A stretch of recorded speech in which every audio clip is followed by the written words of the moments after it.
पिछले दिनों मैं एक होर चीज़ देखी कि जदों ए हुण इसराइल ने ए खबासत की थी, फलस्तीन ते हमला किया, फलस्तीन वालियां दे नाल छेड़छाड़ की थी, बच्चियां ते जुल्म किया और कई यहूदियां ने कई कंपनीज वाले ममालक वाले इसराइल दे नाल खड़े होने का ऐलान कर दिता, हमायत की थी।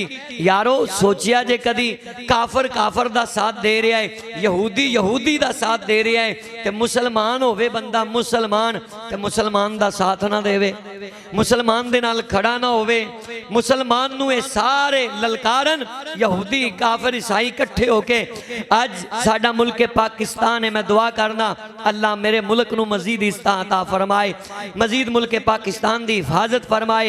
ये अल्लाह दे वलियां दा फैजान है।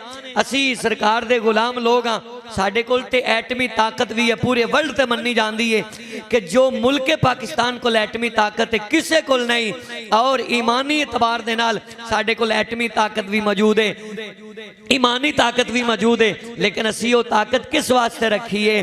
अज अगर मैदान लगे तो असी उस ताकत को आजमाइए। मैनू यकीन कामल है कि अलहमदुलिल्लाह बेहमदे ही ताला ये मुसलमान जेड़े ने मुल्क पाकिस्तान दे, इन्हां दी गैरत नू सारी दुनिया जानती है। अगर ये मैदान च आ गए कोई यहूदी बच नहीं सकता, कोई ईसाई नहीं बच सकता, यहूदी झंडा नहीं बच सकता। इस वास्ते अगर काफर सारे इकट्ठे हो सकते हैं तो मुसलमानों असी मुसलमान इकट्ठे नहीं हो सकते।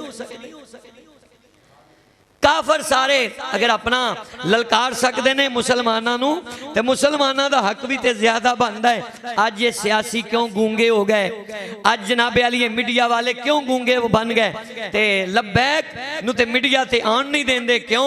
उन्होंने पता है गल करते हैं हक की, गल करते हैं सच की, गल करते हैं मुहम्मद अरबी दे दीन की।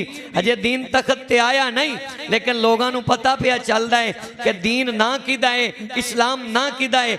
मेरे तेरे घर च दीन आया ते लब्बैक दियां बरकतां नाल आया। लब्बैक लब्बैक या रसूल अल्लाह, लब्बैक हाथ उठा के लब्बैक लब्बैक या रसूल अल्लाह।